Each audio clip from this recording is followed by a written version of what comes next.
안녕하십니까. 충북대학교 의과대학 배석철 교수입니다. 오늘은 저희 오랜 친구이고 충북대학교 약학대학에서 방사선 의약품학을 전공하고 계신 박일영 교수님을 모시고 체내 방사선 진단과 방사선 치료에 관해서 배워보도록 하겠습니다. 부탁드립니다. 소개 감사합니다.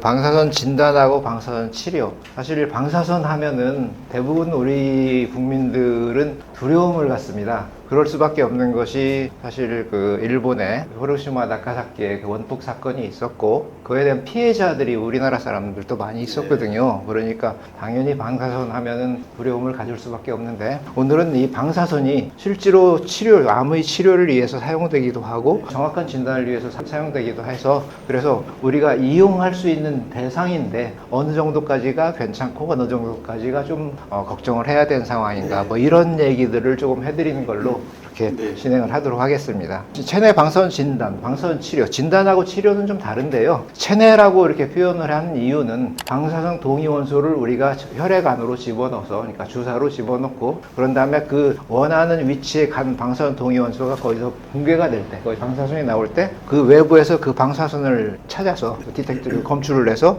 그 위치를 정확하게 찾는 그런 일들을 하는 것을 체내 진단이라고 이렇게 합니다. 대표적인 것이 여러분 PET 스캔, PET CT 뭐 이거 하시잖아요. 페트, 이 페트가 대표적인 이런 거고요. 페트는 특히 양전자 붕괴 방사선 동위원소를 이용하는 것을 PET, 페트라고 그렇게 얘기합니다. 조금 이따 다시 말씀드리기로 하고요. 체외 방사선 치료는 아마 레디에이션 테라피 이렇게 해보신 방사선 치료 해보신 분들 계실 수도 있는데요. 이것은 체외에서 엑스선을 직접 조사를 해가지고 내가 원하는 위치에 우리 몸에 필요한 위치에 엑스선을 조사를 하는데 이게 내가 중요한 것은 이 엑선이 닿아서 그 조직을 없애야 되는 데는 최대한 많은 양이 가야 되고 주변 조직에는 또 안 가야 되는데 방사선의 문제가 뭐냐면 이게 몸을 통과해 간다는 것이죠. 그래서 이 주변 조직에도 갈 수밖에 없는데 그걸 어떻게 하면 줄이고 원하는 위치에 많이 가게 하느냐 이런 것들이 포인트입니다. 체내 방사선 치료는 예를 들어서 특정 장기에 친화력이 있는 요즘에 플루빅토 얘기가 나오는데요. 전립선 암에 친화력이 있는 PSMA라고 그러는데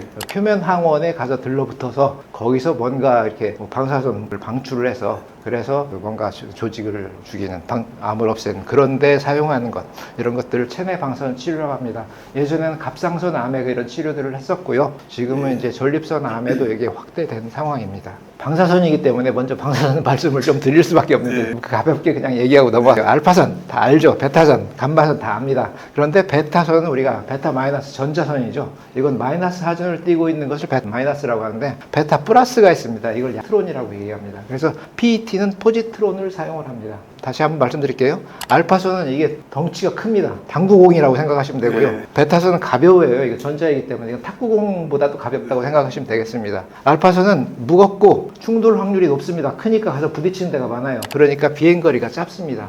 공기 중에서 수 센치밖에 못 가고요. 그래서 종이 한 장만 갖다 막아도 알파선은 완전히 차단이 됩니다. 그런데 베타선은 이게 작으니까 사이로 살살 빠져나가는 확률이 더 높아요. 그래서 충돌 확률이 낮아서 비행거리가 깁니다. 그래서 공기 중에서 수미터 정도 되고요. 감마선은 투과력이 엄청 커서 공기 중에 수 킬로미터 이상 갑니다.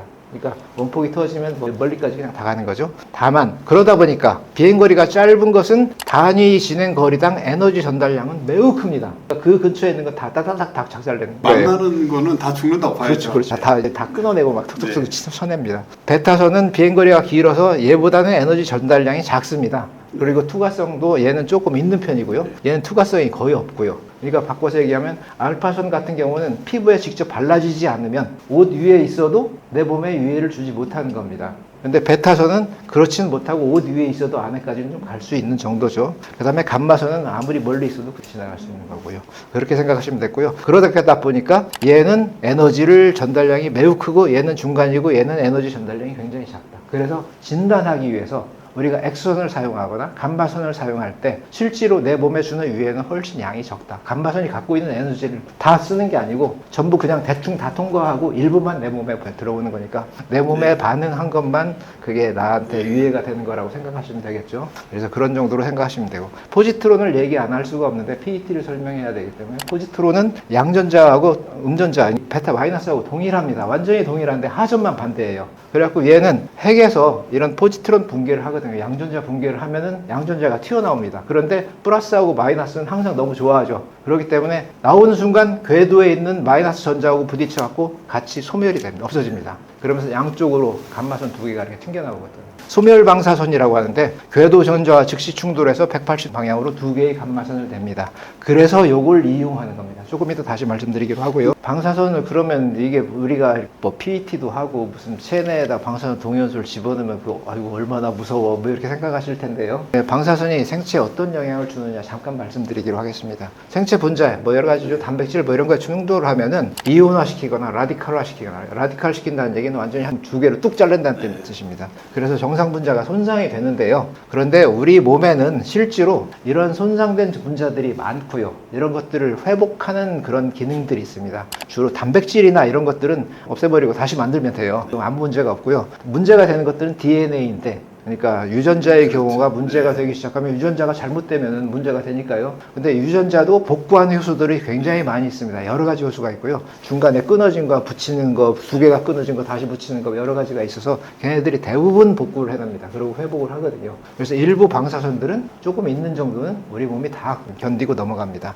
회복 불가가 되는 경우가 있는데 이때는 세포가 자살을 합니다. 에이포프토시스라고 하는 세포 자살 기능이 중요한 그런 기능이고요. 세포 자살 기능마저 손상된 경우가 있을 수 있습니다. 그런 경우는 드물지만 암으로 전환될 수도 있습니다.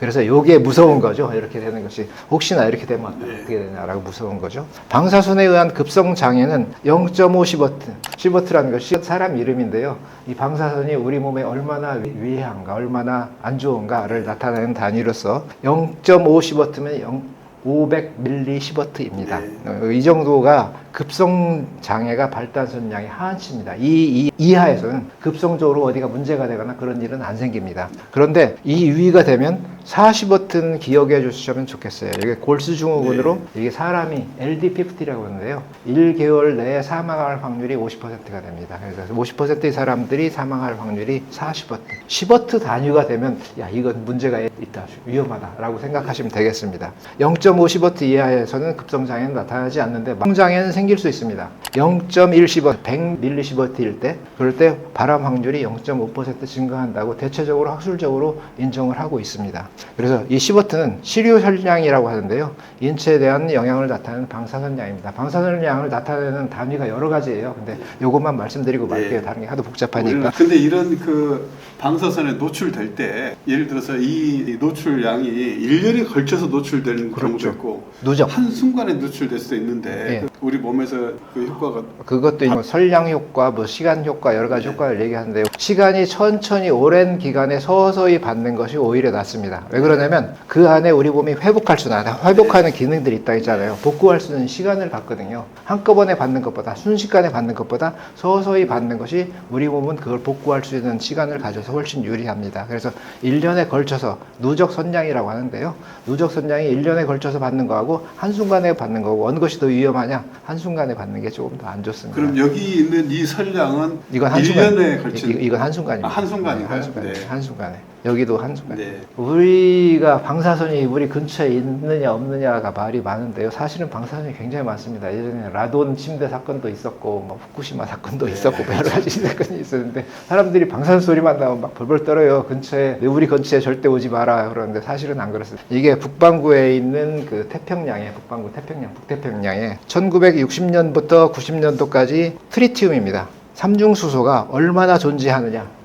를 추적한 그림인데요. 우리가 저희가 배 박사하고 저하고 어렸을 때입니다. 1960년대, 65년 이때가 아주 어렸을 때, 애기 때, 조그만 때 가장 높았어요. 지금 있는 양이 대략 1에서 4 베큐렐/리터 정도였는데 지금 있는 양이 거의 3,000에서 4,000배입니다. 그 정도로 많았어요. 그렇게 많은 생활을 하고 살았는데 배 박사 아직 배만 좀 나왔지 괜찮죠? 아니 근데 이때 이렇게 특별히 이렇게 방사선 핵실험입니다. 그때는 미국도 그냥 네바다 사막에서 아무 때나 뻥뻥 터뜨렸고 중국도 했고요, 일본도 했고 핵실험들을 잔뜩 해가지고 그 핵실험도 하면 당연히 위로 올라오거든요. 위로 올라온 것들이 공중에 구름에 가려져 있다가 구름에서 떨어지면서 바닥으로 내려옵니다. 그럼 결국은 이제 비가 돼갖고 결국은 바다로 흘러가는 거거든요. 바다에 다 모여있던 것이 서서히 없어진 겁니다. 트리티움은 다행히 반감기가 12년이라서 그래서 얘는 그냥 주르륵 없어져 간 거예요. 많이 없어졌습니다. 지금 거의 없어졌습니다. 그것뿐만 아니라 삼중수소뿐만 아니라 우리나라의 여러 군데에서 다 이제 방사선 선원들이 근처에 있어서 사람 모두나 어느 국민이나 누구나 피할 수 없이 방사선을 받고 삽니다. 땅에서 받는 거 지각 방사선이라고 하는데요. 이게 30% 정도. 그 다음에 라돈으로 흡입하는 게, 이것은 보통 우라늄이 이제 깨져가면서 우라늄에서 라돈으로 넘어가거든요. 그게 라돈 사건이 바로 그런 사건입니다. 라돈으로 넘어가면서, 라돈이 기체이기 때문에 굉장히 덩치가 큰 녀석인데 불구하고 기체입니다. 그래서 공기 중에 떠다녀서 우리가 흡입을 하면 라돈이 이 안에 들어오고, 라돈은 근데 반감기가 짧고요. 이 녀석들은 알파 분계체입니다. 그래서 이 폐 안에서 알파 분계를 하면 알파선은 근처에 있는 거 다 망가뜨린다 했죠. 그래서 라돈 흡입에 의해서 대략 46%, 50%. 그 다음에 우주선, 이 지구 바깥에서는 다 외부에서 오는 알파선 입자, 무슨 입자, 그 다음에 뭐 자기장 입자, 이런 것 여러 가지가 다 들어오고 있고요. 이런 것들에 의해서 대략 8%. 그리고 항공 여행을 하면은 이 약이 작지만 뭐 0.007mSv 이 정도로 받습니다. 합쳐서 우리나라는 1년에 3.8mSv를 받습니다. 밀리는 1000분의 1입니다. 1시버트의 1000분의 1이죠. 아까 4시버트가 사람이 반절이 죽는 양이라 했죠.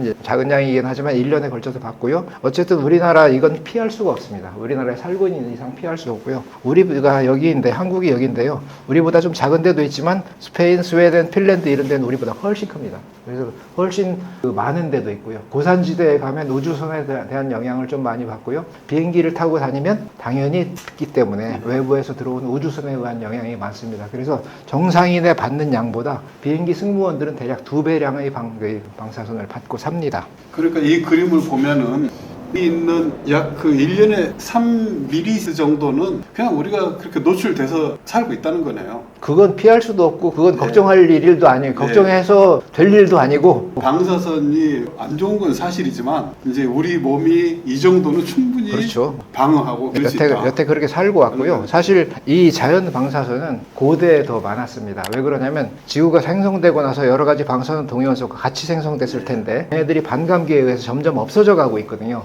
그래서 옛날에는 훨씬 더 많았을 거고 지금은 점점 줄어들 거가 있는. 다만 우리가 이제 원자로라든가 핵실험을 하면서 그것 때문에 만들어지는 것이 조금 더 부과된 바는 있죠. 이게 우리가 먹는 식품 중에 들어있는 K40, 칼륨 40입니다. 방사선 동위원소거든요. 얘는 감마선 냅니다. 베타선도 내고 감마선도 냅니다. 둘 다 내는 녀석인데 이게 얼마나 들어있느냐. 바나나에 들어있는 것이 0.65 마이크로시버트. 그래서 바나나 한 개가 대략 150g 정도 되는데요. 바나나 한 개를 먹으면 0.1 마이크로시버트 정도. 마이크로가 100만 분의 1입니다. 1시버트에 100만 분의 1 정도 한 개 먹으면 그 정도 되고요. 너트, 이런 너트입니다. 이런 너트에도 또 제법 들어있고요. 당근, 감자, 맥주에도 들어있고 고기에도 들어있고 안 들어있을 수가 없죠. 다 들어있습니다. 모든 곳에 다 들어있습니다. 우리가 먹는 식품에 다 들어있고요. 시금치 좋아하시죠? 시금치에 특히 칼륨 많아요. 칼륨이 많으면 당연히 칼륨 40도 많습니다. 그래서 칼륨 40이 많으면 내가 그만큼 방사선 동위원소를 먹고 있는 거예요. 그러니까 뭐 어떤 식품에 방사선 동위원소가 있다 그래서 그걸 멀리 하는 것이 아니라 이 단위를 잘 봐야 되겠군요. 그렇죠. 마이크로가 붙은 것은 사실 우리는 걱정 안 해도 된다는 그 거죠. 정도는 우리 몸뿐만 아니라 다른 동물체, 식물체 다 견디고 살아왔습니다. 지구상에서 살아온 모든 생명체들이 이 정도는 다 견디고 살아왔기 때문에 그 정도는 그냥 우리가 걱정하지 말고 그냥 큰 문제 없이 생각해도 되겠다라고 생각하시면 되겠습니다. 말씀은 안 드렸는데 물속에도 들어있고요. 먹는 물속에 저기 서울에 한강물이죠. 한강물에 수소, 삼중수소가 1베큐렐/리터 정도 들어있습니다. 그건 빗물에 들어있기 때문에 어쩔 수가 없어요. 그런 것들 다 들어있습니다. 그렇기 때문에 체내에도 방사선 동위원소, 우리 몸 안에도 방사선 동위원소가 들어있고요. 탄소도 들어있고 칼륨도 들어있고 폴로늄 다 들어있습니다. 상당히 많아요. 여기 3700베큐렐, 100큐렐이라는 것은 1초당 4400번 붕괴하고 있다는 뜻이거든요. 상당히 많습니다. 4400번 제가 방사선이 칼륨이 붕괴하면 여기서 팍팍 나가지고 배박살을 팍 쏘고 있어요. 4400번 쏘고 있는 거예요. 그럼에도 불구하고 우리는 다 같이 살고 있다. 많이 들어있기 때문에 이렇게 보면은 온몸을 이렇게 넣어가지고 그냥 스캐너로 스캔을 합니다. 이건 감마선을 스캔하는 거예요. 스캔을 하는 걸 쭉 스캔을 해보면 파란 점들이 사람이 없을 때 여기는 감마선의 에너지입니다. 에너지를 대해서 쭉 분포를 해보면 사람이 없어도 뭐 땅에서도 나오고 옆에서도 나오고 다 나오니까 파란 점들이 나오는 양이에요. 거기다 사람을 눕혀놓고 측정을 하면 빨간 점들입니다. 이렇게 가다가 여기서 삐쭉 올라가요. 이게 바로 칼륨 40에 의해서 나타나는 감마선입니다. 여기 밖으로 나오는 것이 여기 디텍트가 검출이 되는 거죠. 사람 몸에서 나오고요. 어른뿐만 아니라 바로 금방 태어난 신생아의 몸에서도 똑같이 나옵니다. 왜? 엄마가 갖고 있기 때문에 그대로 갖고 있을 수밖에 없습니다. 그래서 피폭 한도를 우리가 이제 그러면 그런 방사선이 얼마나 뭐 좋은 건 아니니까 얼마나 이거 어느 정도까지는 괜찮을 건가 뭐 이런 거 설정을 해야 되는데요. 기준을 우리가 잘 이해하니까 기준을 찾기 위해서 이런 것들을 합니다.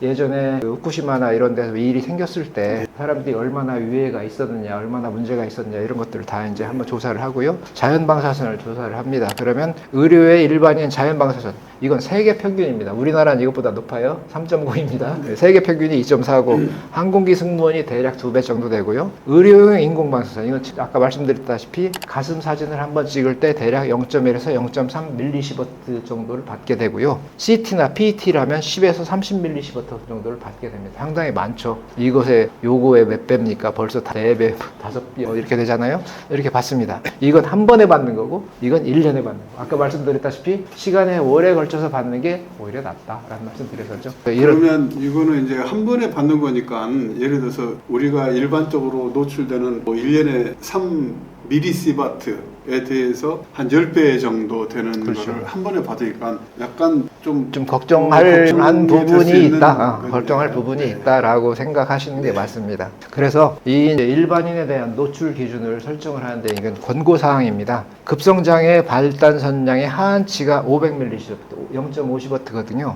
그래서 요거는 절대로 가면 안 되고 이보다 낮으면서 암이 발생할 확률을 최소화하는 그러면서 우리가 실질적으로 사회적으로 도달 가능한 범위. 그래서 예를 들어서 이런 걸 합니다. 우리가 만약에 후쿠시마 근처에서 무슨 생선이 나왔는데 그걸 우리가 수입을 할 거냐 말 거냐. 그러면 얼마까지 수입할 거냐. 이걸 기준으로 할 때 그런 생선을 우리가 먹었을 때 1년에 1mS를 넘어가면 일반인의 피폭 항고 제한 공가치가 자연 방사선하고 의료용 예를 들어 체스트 엑스레이 같은 거 빼고요. 1mS를 넘지 말자라고 하거든요. 그러면 그런 거 생선을 먹었을 때 방사선이 포함된 방사선 동위원소가 포함된 생선을 먹었을 때 1년 동안 먹는 양이 여기보다 넘어가지 않게 해야 됩니다. 보통 이런 걸 기준으로 하기 때문에 이곳에 10분의 1, 100분의 1 그 정도로 잡아서 설계를 해요. 그래서 얼마 이상은 수입 금지 뭐 이런 식으로 이제 제한을 그러니까 하죠. 우리는 예를 들면 뭐 어디서 방사능이 검출됐다. 그럼 다 나쁘다고 생각하지만 사실 방사능은 검출될 수밖에 없는 어디서나 거고 나오죠. 얼마만큼 검출돼 이런 정량적인 그렇죠. 수치가 중요한 거네요. 그렇죠. 그러니까 검출 안 되는 데는 없어요. 네. 검출 안 되는 데는 모든 데도 뭐 책상에도 있고요. 없을 수가 없습니다. 모든 곳에 다 있고요. 그런데 그게 이제 얼마나 되느냐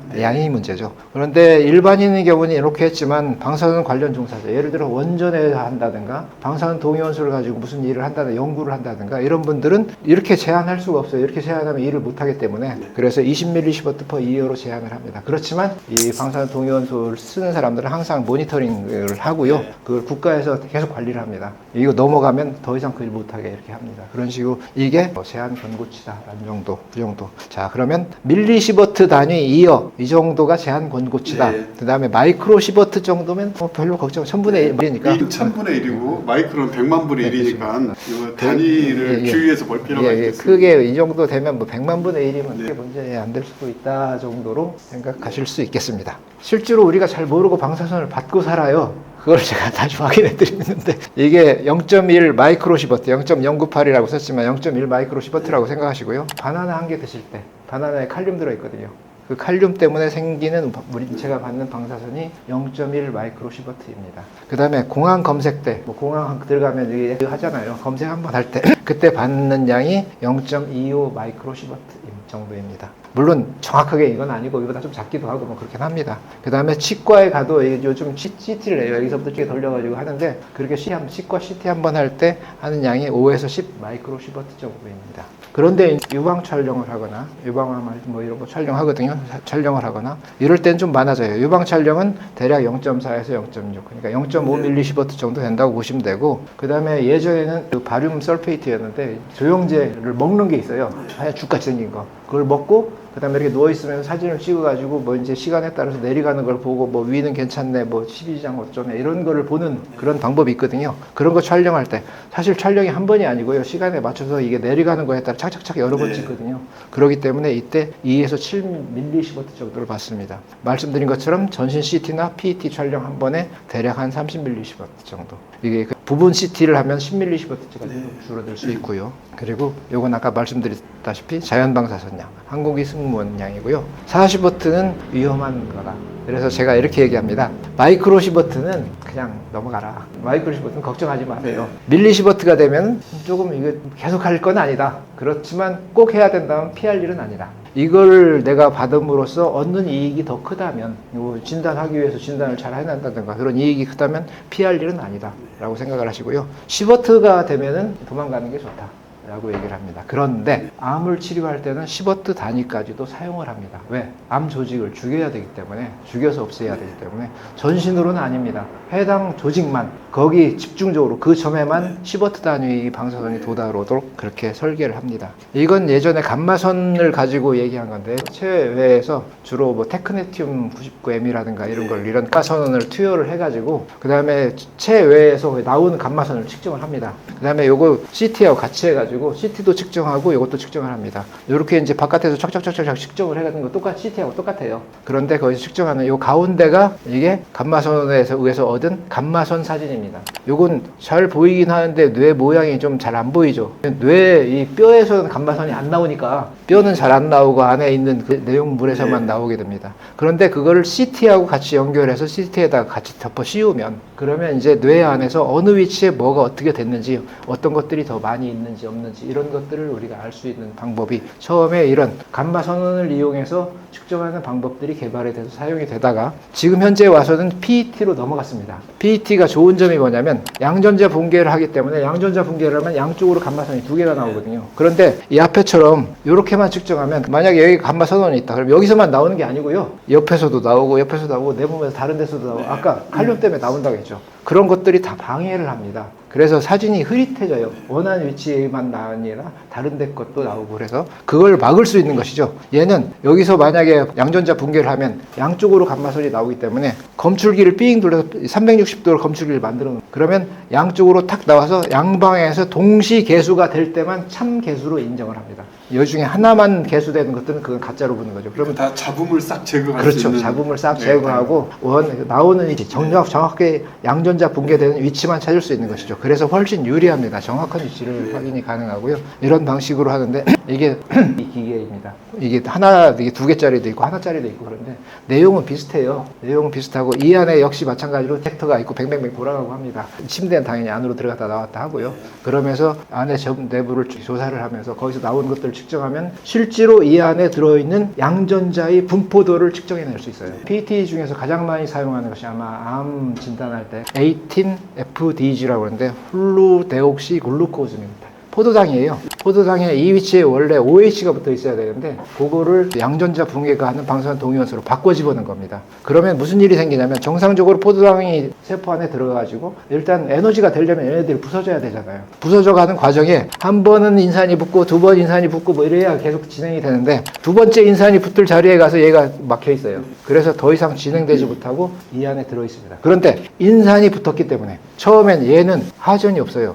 이온화가 안 되죠. 얘는 이온화 될 데가 없습니다. 그래서 얘는 멤브레인을 통과해요. 멤브레인, 그러니까 세포막을 맘대로 통과하는데, 하전이 딱 붙고 나면은 얘는 하전이 있기 때문에, 이온이기 때문에 세포막을 통과하지 못해요. 그래서 그러니까 세포 안에 들어가기만 하고 나오지는 못하는. 그렇죠. 트랩이라고 합니다. 세포 안에 붙잡혀서 나오지 못합니다. 그리고 얘가 붕괴가 되고 나면, 얘가 양전자를 버리고 붕괴가 되고 나면 산소로 변화합니다. 그러면 산소로 변화하면 그대로 OH가 다시 돼요. 그러면 그다음 정상 포도당으로 그냥 쭉 대사가 됩니다. 일본 학자께서 만든 그런 물건인데 굉장히 잘 사용되고 있습니다. 그래서 왜 이걸 쓰느냐? 암세포들은 포도당의 전체 대사를 하는 게 아니고 일부 앞에 부분만 대사해서 자기네들이 에너지를 이용하거든요. 그래서 포도당을 잡아들이는 능력이 암세포들은 훨씬 커요. 그래서 포도당을 투여하면은 다른 정상세포보다 암세포들이 훨씬 많이 가져가거든요. 그래서 그걸 측정을 합니다. 이게 검출기고요. 여기 사람이 들어있고, 물론 환자한테는 아까 18FDG를 주사를 하고요. 그리고 검출을 합니다. 양쪽으로 나오는 것만 디텍트해서 그림을 얻으면 이렇게 얻을 수 있어요. 이게 그냥 보기에는 그냥 똑같겠지만 사실 조금 더 정밀하게 나타납니다.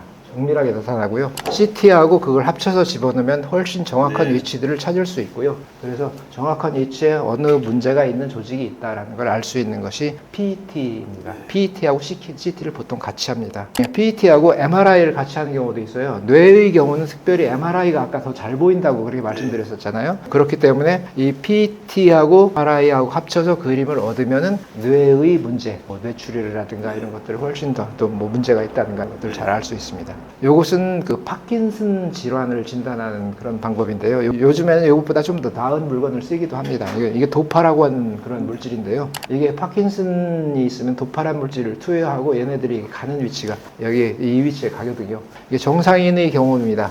얘도 여기에 플로린이 붙어 있는데 얘가 그 양전자 붕괴체이기 때문에 여기서 똑같이 양전자 붕괴를 하고 위치를 찾습니다. 정상인의 경우고 만약에 이 파킨슨이 좀 생기면 그러면 흡수되는 양이 훨씬 줄어듭니다. 점점 심해지면요. 점점점 줄어들고요. 중기, 심각 이렇게 점점점. 그래서 이런 걸 이용해서 이분이 파킨슨이다, 아니다 이런 것들을 진단하는데 사용을 합니다. 요거 한번 말씀드릴게요. 신장 뭐 어쩌고 하는데 시류설량이 대략 10에서 20mS입니다. 그러니까 다시 한번 말씀드릴게요. 이렇게 외부에서 방사선 동위원소를 주사를 해서 이렇게 검출하는 이런 방법들은 대체적으로 한 번에 받는 설량들이 10에서 20mS 사이 정도 된다라고 생각하시면 되겠습니다. 밀리시버트가 10에서 20mS 정도 됩니다. 이제 레디에이션 테라피인데 방사선 치료입니다. 방사선 치료는 수술을 하고 나서 그 다음에 그 수술 부위에 아무래도 완벽하게 없애지 못하거든요. 그러니까 조금이라도 남아있으면 얘네들이 또다시 증식을 할지 모르니까 레디에이션을 하든지 아니면 항암제를 투여하든지 하는 식으로 해가지고 그 다음에 프로세스를 가는데요. 이 방사선을 줘가지고 남아있을 수 있는 또는 뭐 아직 있는 그런 암 조직을 죽이기 위해서 방사선 치료에는 상당히 많은 양의 방사선을 투여를 합니다. 보통 한 번에 하진 않고요. 20일에 걸쳐서 뭐 아니면 한 달, 두 달에 걸쳐서 매일매일 하거나 이런 식으로 하는데 설량 단위는 실제로 그 위치에 들어가는 양은 10W 단위로 상당히 높습니다. 굉장히 많은 양을. 그러니까 이 양을 만약에 전신에 촥 조이면 문제가 될 수 있는 양이죠. 그렇지만 이걸 어떻게 하느냐. 가능하면 암 조직에는 최대 선량이 가고 주변 조직에는 최소 선량이 가도록 주로 이게 돌아갈 수 있게 돼요. 빙빙빙 돌아갑니다. 돌아가는 이유가 이게 이제 내가 원하는 위치 이렇게 쭉 돌리면 그러면 원하는 위치는 계속 똑같이 조사가 되지만 이 주변 위치는 돌아가니까 그 시간당 양이 훨씬 줄어들죠. 분산되고요. 그렇죠, 그렇죠. 그 표적 위치는 집중되고. 그렇죠. 그게 중요합니다. 표적 위치는 집중되고 주변은 돌아가고. 네. 그렇게 해서 이게 빙빙 돌게 만들어졌고요. 여기서 방사선이 나옵니다. 엑스선을 주로 사용을 해요. 엑스선 제너레 만든 기계고요. 조사를 해가지고 이렇게 치료를 하는 그런 방법입니다. 감마 나이프란 말이 가끔 병원에서 선전도 하고 그러는데요. 감마 나이프는 다른 게 아니고 주로 이제 뇌입니다. 뇌를 하려면은 방사선 조사를 해야 되는데 이 두개골이 완전히 싸고 있기 때문에 실제로 엑스선이 좀 가는 양이 효율이 적거든요. 그렇기 때문에 좀 강력한 코발트 60을 사용합니다. 코발트 60은 베타선도 나오고 감마선도 나오는 물건인데 감마선이 에너지가 좀 큽니다. 하나만 하는 게 아니라 하나만 하면 계속 돌려가면서 이렇게 빙빙 돌아가면서 오랫동안 해야 되기 때문에 여기다 코발트 60을 여러 개를 집어넣고 한 방향으로 초점을 하나 맞추게 합니다. 여러 코발트 60이 한 방향으로만 초점을 맞춰서 여기는 집중적으로 많은 양이 가게 하고 주변은 좀 덜 가게 하고 이 숫자가 훨씬 더 많기도 해요. 많게 만들고 하고 그래 합니다. 그걸 감마 나이프라고 합니다. 말로는 나이프라고 했기 때문에 이게 칼로 환부를 싹 도려내는 것처럼 그렇게 없앴으면 좋겠다라는데 실제로 그렇게까지는 아닌 것 같고요. 감마 나이프라는 이름을 쓰는데 역시 마찬가지로 감마선을 가지고 방사선 치료를 하는 그런 방법이다. 방사선 이것도 원리는 마찬가지로 주변 조직은 분산되지만 여기 최종 그렇죠. 타겟은 초점에 맞춰져서 내가 원하는 집중되는. 양의 방사선이 거기 다 도달하도록. 네, 그래서 손상을 주는 그렇죠, 거죠. 그렇죠. 손상을 줘야 될 때는 최대한 손상을 주고 그렇죠. 손상을 네. 주지 않을 때는 가능하면 덜 주자라는 것이죠. 이제 감마 나이프라고 합니다. 우리나라에도 들어와 있습니다.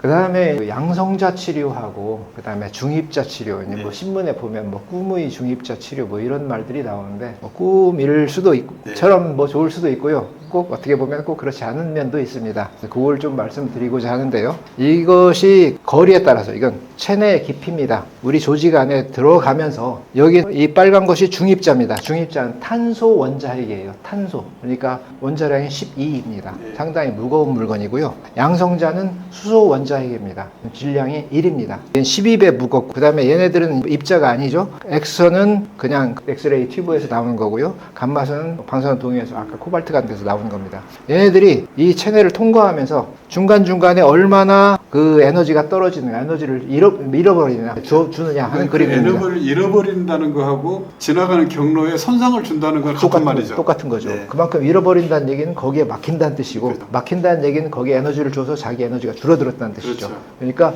에너지를 많이 주면은 많이 전달하면은 그만큼 손상을 많이 유발할 수 있는 거라고 생각하시면 됩니다. 근데 특징이 있어요. 입자방사선. 얘는 전자기파 방사선이라고 해요. X선하고 감마선은 전자기파거든요. 얘는 전자기파 방사선이라고 하고 얘들은 입자입니다. 자, 수소 원자핵 양성자나 요거나 입자이거든요. 입자이기 때문에 얘들은 비행 거리가 굉장히 짧아요. 그래서 얘네들 아까 비행거리가 굉장히 짧다는 말씀, 알파선 짧다고 말씀드렸죠. 비행거리가 짧기 때문에 얘가 많이 깊게 들어가게 하려면 이 체내에 깊게 들어가게 하려면 운동 속도를 굉장히 빨리 해야 됩니다. 바꿔서 얘기하면 에너지를 무지무지하게 많이 줘갖고 얘를 가속시켜야 됩니다. 그런데 특징적으로 얘네들은 가다가 마지막 위치에 가서 거의 모든 에너지를 다 버려버려요. 그리고 이 뒤에 가면 에너지를 다 버리고 나면 이 뒤엔 더 이상 안 갑니다. 없습니다. 얘네들은 감마선이나 엑선은 쭉 거의 비슷하게 줄어들다가 여기 이게 환부라고 하면 환부 위치에 지나가서도 거의 비슷한 지난 뒤쪽도 계속 조절을 하거든요.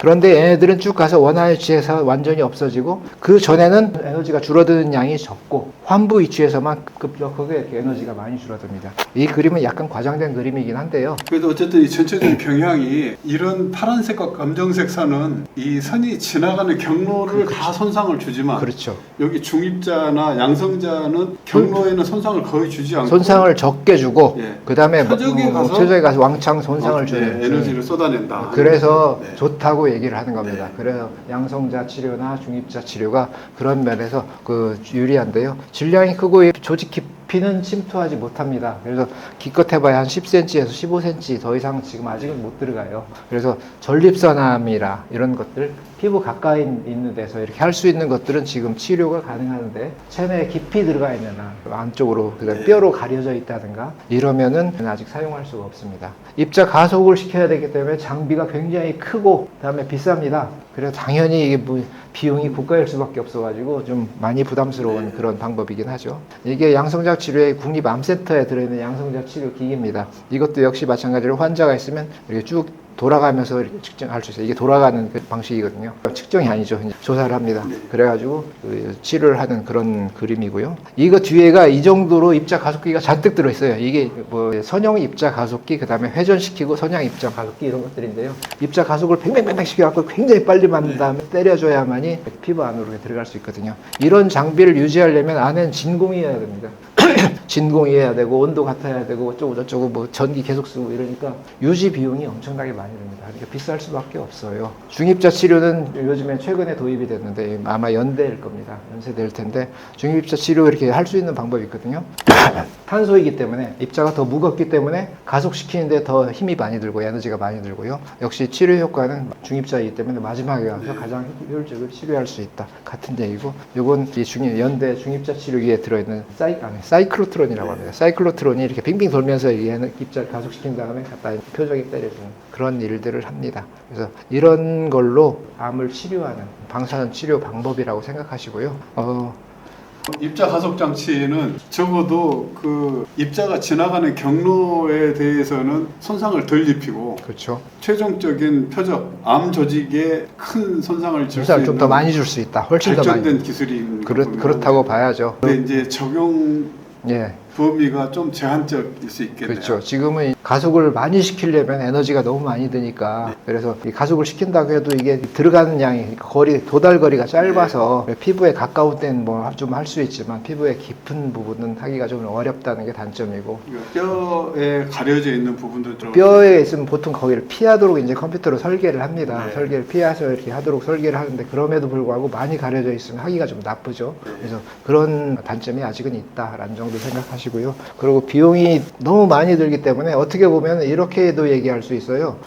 물론 중입자 가속기나 입자 가속기에 의한 치료 방법이 감마선이나 X선에 의한 치료 방법보다 우수할 수는 있지만 비용 대비 이렇게 따지면 오히려 X선이나 감마선이 오히려 더 나을 수도 있다. 그렇다고 해서 X선이나 감마선이 지나간다고 해서 조직에 위해를 주는 양이 그렇게 크지 않기 때문에 아까 말씀드렸다시피 감마선이나 X선은 지나가면서 그냥 지나가기 때문에 별로 조직에 위해를 주는 양이 많지 않기 때문에 오히려 그게 더 나은 경우도 있을 수 있다라고 그렇게 이해하시니까 그러니까 장단점이 다 분명히 있고 그렇다고 해서 뭐 어떤 방법만이 무조건 제일 좋다 그렇게 말씀드릴 수는 없다. 어쨌든 잘 발전해 오면서 이런 입자 가속기들이 지금 현재 발전 단계에 있다라는 정도 그렇게 생각하시면 되겠습니다. 저기 말로만 듣던 그 입자 가속 장치를 이용한 중입자 치료 뭐 설명해서 감사합니다. 근데 또 제가 몇 가지 질문이 있는데 말씀해 주세요. 그 CT는 한 30장 찍어야 되잖아요. 그러면은 그 30mm 정도까지 최대 노출된 한 번 찍는 것은 뭐 괜찮다고 하지만 경우에 따라서는 뭐 1년에 몇 번씩 찍을 수도 있지 않습니까? 그렇죠. 좀 상당히 부담되지 않을까요? 부담될 수 있죠. 그러니까 아까 말씀드린 대로 100mS를 받을 경우에 발암 확률이 암이 생길 확률이 0.5% 증가한다고 보고 있으니까 100mS 정도는 도달하지 않는 것이 좋긴 하겠죠. 네. 그렇지만 문제는 뭐냐면 0.5%의 발암 확률이라 해서 항상 0.5%가 암이 생기는 건 아니고요. 그러다 보면 내가 지금 암 환자인데 이게 PET나 뭐 CT로 2달에 한 번 또는 석 달에 한 번 이렇게 측정을 한단 말이죠. 네. 그런 경우에 그 내가 암이 얼마나 자랐느냐 안 자랐느냐 또는 약이 효과가 됐느냐 이런 걸 보기 위해서 네. 그런 측정을 해서 내가 이익을 얻는 이익이 더 크다면 사실 어떻게 보면 그런 정도는 좀 감수할 수밖에 없는 상황이 되는 거고요. 만약에 내가 정상인인데 네. 뭐 병원에서 고급 건강검진을 하라고 해서 뭐 PET까지 잔뜩 해가지고 이런 건강검진을 한다. 1년에 한 번 정도는 할 수도 있지만 많이 하는 건 꼭 권장되지는 않는다. 또 한 가지는 이제 항공 승무원 같은 분들은 이제 많이 그런 봤죠. 데서 일반 기본적으로 노출이 좀 많지 않습니까? 이제 그런 분들이 또 건강 검진에 가서 추가로 이제 30mS라든지 또는 100mS 받으면 이게 누적되지 않을까요? 근데 항공 승무원 비행기를 탈 때 아까 보여드렸다시피 1년 누적량이 2배 정도 되거든요. 5mS, 6mS 이 정도 되는데 그게 1년간 누적량입니다. 근데 한 회에 30mS를 받는 거하고 1년에 5mS를 더 받는 거. 정상인도 3mS는 받거든요. 거기에 조금 더 부과되는 게 사실상 그 항공 승무원들이 크게 더 위험하다라고 말하기는 좀 어려울 것 같고요. 그 다음에 더 문제가 되는 사람들이 사실은 우주선 그러니까 그 지구 바깥을 돌고 있는 우주 정거장 거기에서 1년씩 그 일을 하다가 이제 지구에 귀환하거든요. 그런 분들이 사실은 우주선을 훨씬 더 많이 받습니다. 높기 때문에 훨씬 더 많이 받는데 당연히 그분들이 이제 오면 건강검진하고 그 이후에도 계속 체크를 하죠. 이분들이 문제가 생기나 안 생기나 문제가 생기나 했는데 여태까지는 그런 문제는 안 생겼습니다. 그래서 그 정도 지금 우주선까지도 어떻게 보면은 물론 우주선에 자외선이나 우주선을 차단하는 정도 오존층이 얼마나 차단하느냐 뭐 이런 거에 의해서 우리가 보호를 받고 있지만 그런 정도까지는 그냥 자연이라고 생각하시는 게 차라리 좀 속 편하지 않을까. 그러니까 우리 몸이 정말 놀라운 방어 능력을 가지고 그 외부의 그 공격에 대해서 그럼요. 여태 그렇게 살아왔어요. 잘 버티고 살고 있는 거네요. 생물체들이 여태 그런 거 다 견디면서 살아왔습니다. 그러니까 여태까지 그렇게 견디면서 살아온 정도의 범위에서는 우리가 그것까지 고민할 이유는 없다라고 생각을 하시고요. 덤으로 받는 것 중에서 밀리시버트 단위는 너무 그렇게 좋아할 일은 아니다라는 정도 생각하시면 될 것 같습니다. 오늘 뭐 정리하자면 암 환자분들은 이게 크기 때문에 이득이 커요. 그건 안 하시면 훨씬 더 위험할 수 있어서 CT 찍고 그런 것은 필요하다면 꼭 해야 되겠지만 그렇죠. 이신 분들이 건강 검진을 위해서 너무 많이 하는 건 반복적으로 찍는 것은 그렇죠. 혹시 권장할 일은 아닌 것 같다. 이렇게 그런 정도 정리할 수 있겠습니다. 그렇게 이해하시면 되겠습니다. 오늘 수고 많으셨습니다. 감사합니다. 감사합니다.